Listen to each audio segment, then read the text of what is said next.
Olá você, bem-vindo ao EBC no ar, ao vivo aqui pela TV Brasil. Eu sou a Karina Cardoso e te convido a conhecer um pouco mais do nosso universo, da nossa programação, dos bastidores e principalmente dos profissionais que fazem tudo isso aqui acontecer. Hoje a gente vai entrar de cabeça no mundo do rádio, ou melhor, o mundo dela. Mara Régia, tudo bom, Mara? No ar, como é bom estar no ar, né? É bom, Seja né? no rádio, na TV, nas redes sociais, ao vivo então. Ai, adrenalina pura, muito Mara, bom. você que o diga, né? Porque são 40 anos de rádio. Sim. Ou seja, você é a história do rádio, né? Quase.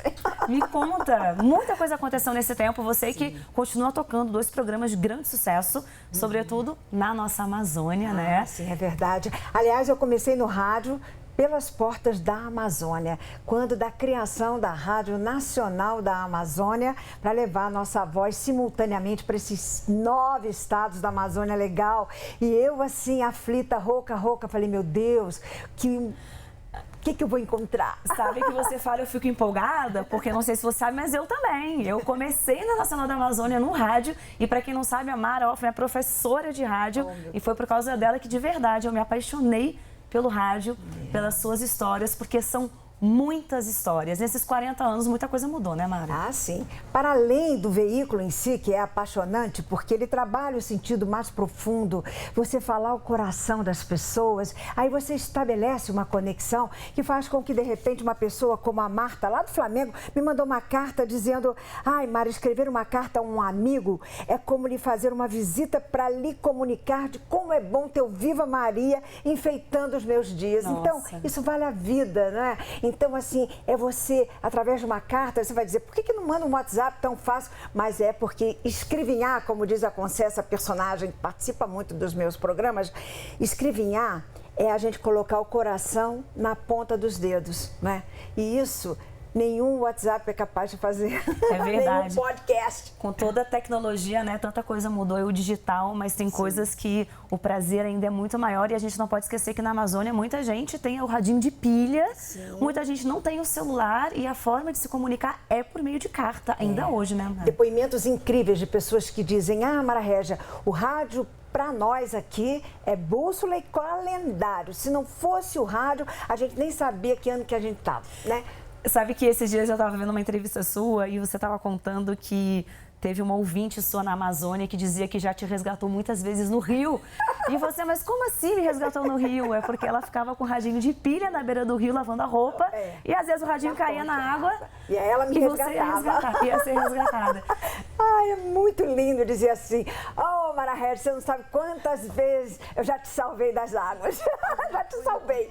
Eu falei, nossa, mãe, mas é realmente isso. O rádio tem essa possibilidade de andar dentro do sutiã das pessoas, mas sem os perigos que o celular implica, né? Porque às vezes o celular é uma tecnologia muito nova, às vezes esquenta, às vezes esfria, enfim, a gente ainda não sabe. Mas o radinho de pilha não, a gente dá conta. E no rádio você está lá há 40 anos, muita coisa mudou, a gente também está nessa onda dos podcasts, né? Sim. Que é esse conteúdo que é disponibilizado, né? De livre demanda aí, em vários meios, plataformas que você pode ouvir. Quem faz rádio, de certa forma, sempre fez podcast. Ah, sim. Só que os temperos no rádio, eles são mais substanciais, né? Porque o podcast, ele se aproxima bastante da linguagem, do áudio em si. Verdade. Mas o que falta muitas vezes ao podcast é justamente essa possibilidade de você encantar as pessoas pela fantasia, né? O podcast, ele vai numa linha quase sempre mais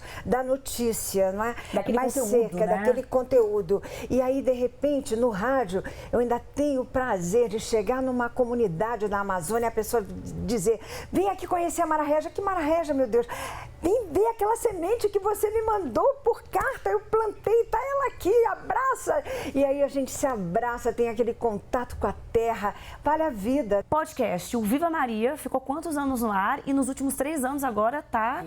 Podcast, foram quantos anos? Bom, o Viva Maria, desde que foi criado, em 81, são 38 anos, né? Mas ultimamente, mais ou menos há uns 6 anos, a gente transformou a linguagem e fazemos esse podcast que, através das nossas redes, seja a Rede Nacional de Rádio, seja a Rádio Agência, vai circulando aí, ganhando espaços e parcerias em todo o Brasil. Mara, né? você é a voz, né, de muitas mulheres, né? E muitas mulheres, sobretudo da Amazônia, te veem desse jeito. Isso. Como é que você se sente? Você que foi, inclusive, indicada ao Prêmio Nobel da Paz, junto com outras 1000 mulheres no mundo. Isso foi em 2005, né? Foi verdade. É muita responsabilidade, né?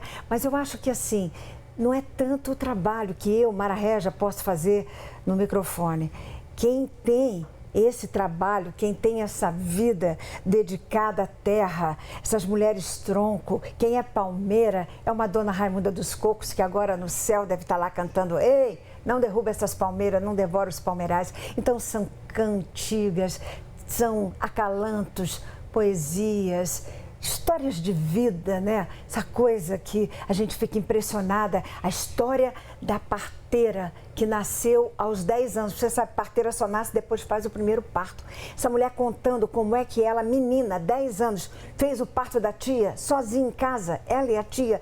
É uma coisa fantástica, é cinema, como você tanto gosta. Mara, tem tanta coisa fantástica. A gente tem um vídeo aí, na verdade um trechinho, que é do programa aqui da TV Brasil, Caminhos da Reportagem, que uma ouvinte falou de você. Vamos assistir? Roda aí. Ele fica chorando ali: vem cá, minha boneca, vem cá. Veio de longe aqui. E ela, preocupada com a minha garganta, trouxe mel pra mim, trouxe castanha, né? Não tinha terminado a 4ª série, né? Aí, através do rádio, da Rádio Nacional, das informações, né, que eles passavam, né? Aí eu fui pra escola, terminei a 4ª, fiz 5ª, 6ª, né? Trouxe esse litro de mel, tirado no meu sítio. As pessoas vão até relaxar, pensando que eu sou doida da cabeça. Não, mas não. É porque a Mara Regia merece. É muito amor, né? Mara, Viva Maria tá em podcast. Onde é que o pessoal escuta? Bom, para começo de conversa, sempre no rádio, né? Porque a gente está na Rádio Nacional da Amazônia, na Rádio Nacional do Alto Solimões, na Rádio Nacional de Brasília, na MEC, Rio de Janeiro. Obrigada pela audiência, enfim. Mas estamos também pela nossa rede nacional de rádio, né? Rádio Agência Nacional, e todo dia podcast. E o Natureza Viva Domingão. De 8 às 10. Também em todas as rádios. Entra lá na ebc.com.br, procura lá que tem todas as informações. Mara, muito obrigada, um prazer falar com você. Adorei. E segura aí, que daqui a pouquinho a gente está de volta.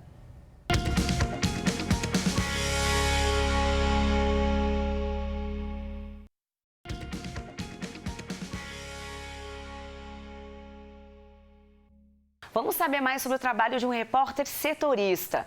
Nem todo mundo sabe, mas setorista é o nome dado ao jornalista que cobre uma área específica.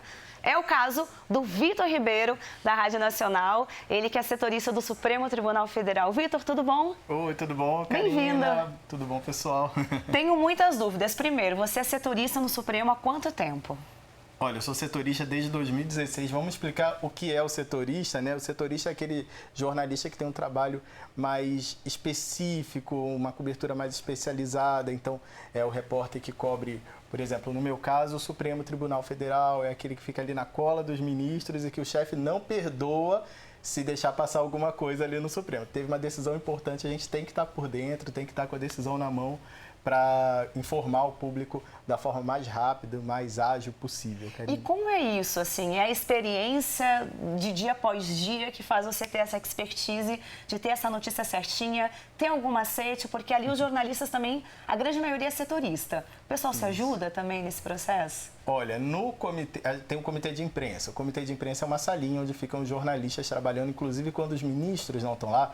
Por exemplo, segunda e sexta-feira, que não tem atividade dos ministros no Supremo, tem o comitê de imprensa, ele funciona, no Senado tem, na Câmara dos Deputados tem, no Palácio do Planalto tem também o comitê de imprensa.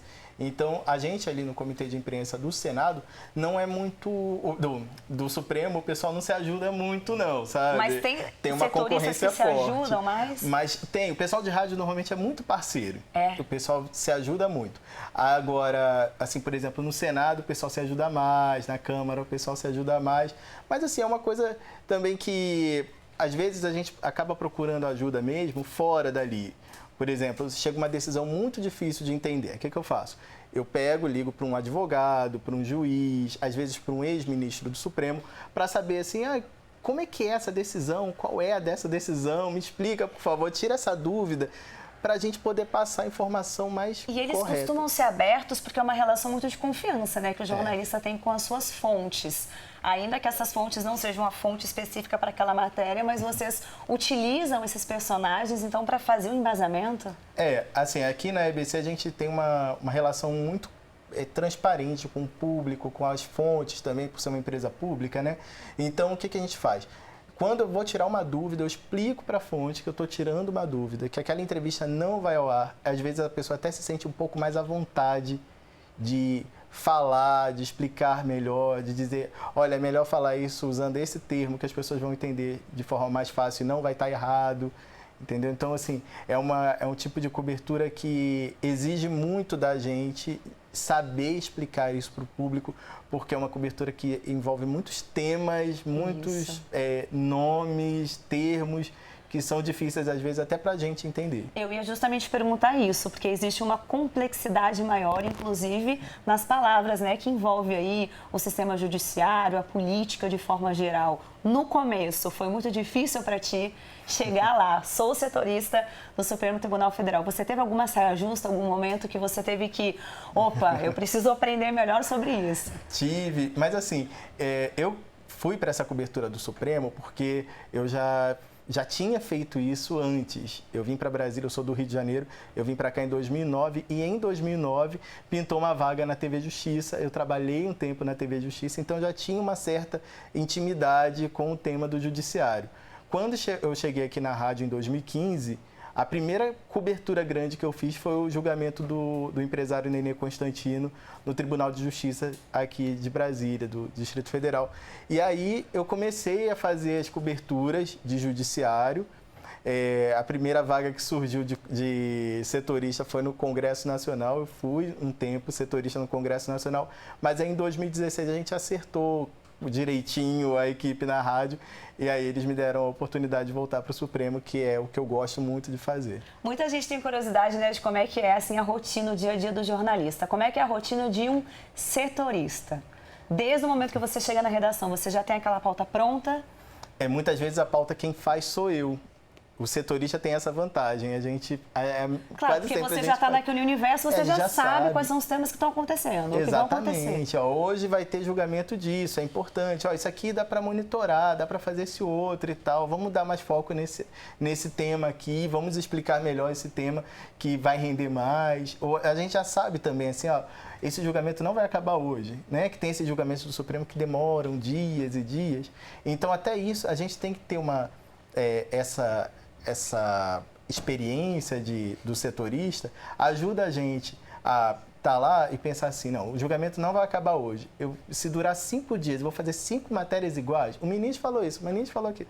Então, isso ajuda também, essa experiência ajuda a gente a planejar essa cobertura. Um dia falar com o personagem, né, encontrar a pessoa que está passando por aquele problema que está em julgamento. No outro dia a gente fala sobre os advogados, o que os advogados falaram e tal. E aí depois os ministros em si, aí dá uma diferenciada, assim, a cobertura não fica muito chata. Muito bem, então. Vocês viram aí que não é fácil, não. É preciso ter muita expertise também para fazer a coisa acontecer. Eu quero entrar agora nesse universo do rádio, porque existe também uma questão do ineditismo, do improviso, do tempo real do rádio. Quando você está lá no Supremo, aí liga o teu editor e você tem que entrar ao vivo, mas a informação não está completa ainda, porque isso acontece. Acontece muito. Como é que é? Olha, eu vou te dar um exemplo lá do meu quadrado ali do Supremo. Tem uma vez que a ministra Carmen Lúcia, ela era presidente do Supremo e no Supremo tem uma ordem para os ministros votarem. Então, assim, o primeiro ministro que vota é o relator, depois eles votam do mais novo na corte até o mais antigo e o último é o presidente da corte. A ministra Carmen Lúcia era presidente do Supremo na época e aí faltava só o voto dela para concluir o julgamento. Eu entrei no ar. Uma colega de uma outra rádio gravou um boletim minutos antes, que a gente tinha o Nacional Informa às 6 horas, 18 horas, e ela tinha um boletim parecido também de 3 minutos de notícia, também às 18. Ela gravou o dela, eu entrei no ar, quando a vinheta estava no ar, eu vi que a sessão estava para encerrar. Eu abri a porta do plenário do Supremo, ouvi o fim do voto da ministra Carmen Lúcia, fechei e ela entrou na rádio concorrente com uma informação atrasada. Eu entrei já com a informação certinha na Nacional.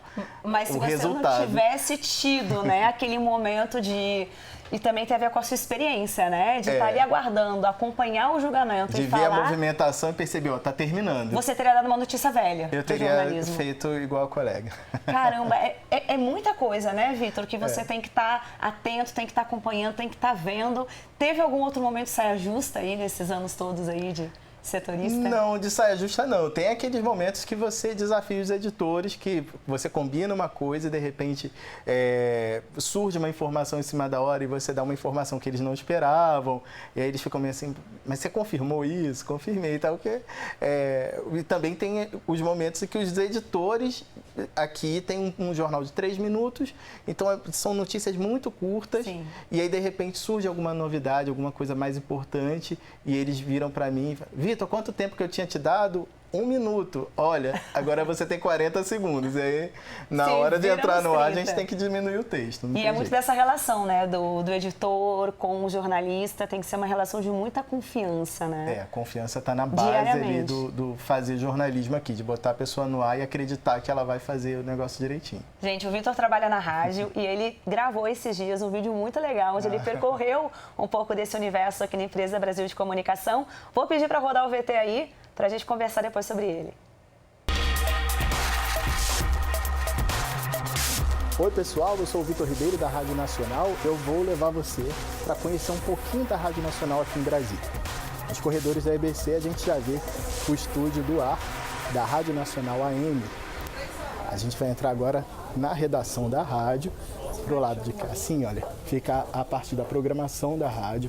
É aqui onde os programas são feitos, são produzidos. Eu vou levar vocês para onde fica o meu quadrado, que é aqui, olha, o jornalismo. Para quem fica curioso de saber como é que é por trás da mesa de som, é essa visão aqui, ó.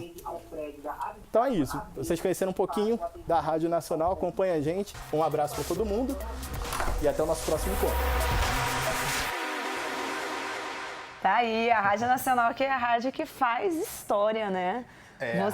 Foi a primeira rádio de Brasília, né? A Rádio Nacional AM, ela chegou a Brasília antes da inauguração da cidade. Ela chegou aqui para contar a história de Brasília. Hoje, quando a gente ouve a história de Brasília, vê os filmes do Arquivo Nacional, quase sempre a locução é a locução da Rádio Nacional. Então, é uma rádio que tem muita história. E a Rádio Nacional FM, ela foi a primeira FM a entrar no ar aqui em Brasília, é uma rádio muito amada, principalmente pelos músicos, tem o Festival de Música. Que acabou de acontecer. Foi agora, né? A final, no sábado. E aí é uma rádio que também tem muita história, é muito querida, toca música nacional, valoriza muito o artista local aqui em Brasília. E aí você consegue dividir essas duas paixões, né? Porque eu sei que você é um apaixonado por rádio. Sim. E eu sei que você também é apaixonado por esse universo aí dos bastidores do judiciário, da política também. Exatamente. Um pouquinho ali, um pouquinho aqui, a gente tenta também, de vez em quando, dar uma desopilada, assim, fazer umas matérias mais leves. Então, eu adoro quando o pessoal fala assim, faz matéria do Dia Mundial do Rock. O meu sonho é que um dia me botem para cobrir um festival tipo Rock in Rio, Lollapalooza, assim, eu me amarro. Aí você me leva junto. Agora, ô Vitor, quem te vê assim, hoje está em gravata, né? Imagina também que você também vai por outro lado, que é, por exemplo, o Carnaval. Você já cobriu o Carnaval e cobriu muito bem, né? Pois é, a Rádio Nacional ela tem também é uma tradição dela, e aí a gente traz da nossa rádio mãe lá no Rio de Janeiro, que é a cobertura do Carnaval. Então, assim, Brasília não tem Carnaval, né, de desfile de escola de samba já tem muitos anos, né? O governo parou de repassar dinheiro, o governo aqui do Distrito Federal, e aí as escolas não conseguem desfilar. E aí, no Rio, a Rádio Nacional sempre transmitiu o desfile. Verdade. E aí, pra gente aqui, a grande cobertura do Carnaval é focada no Carnaval de rua. E aí eu vou fantasiado. Aí depois você volta para contar esse universo. Vitor, muito obrigada, viu? Foi um prazer imenso conversar contigo e entender um pouco mais desse universo todo. Obrigadão. Obrigado, boa noite. Obrigado, pessoal.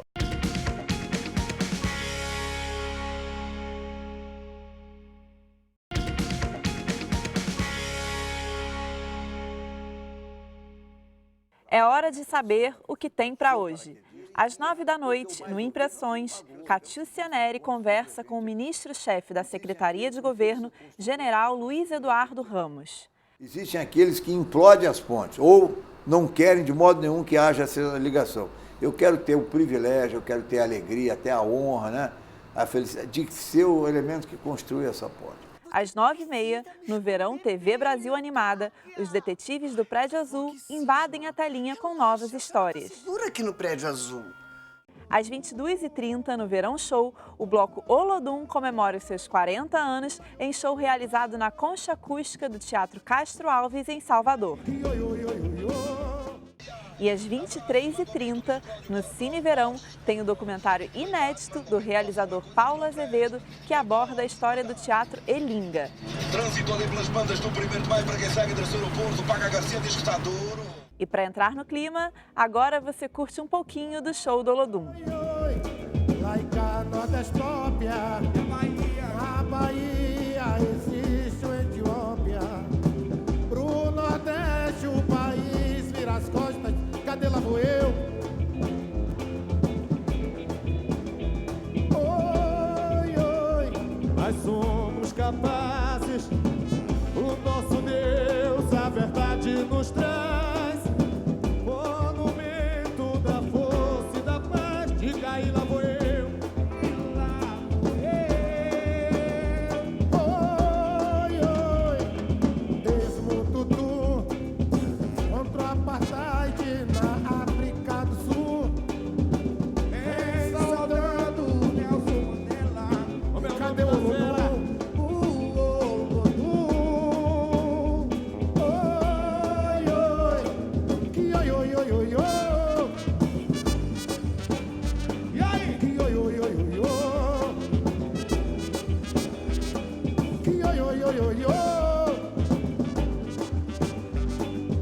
Yo, yo, yo, yo, yo.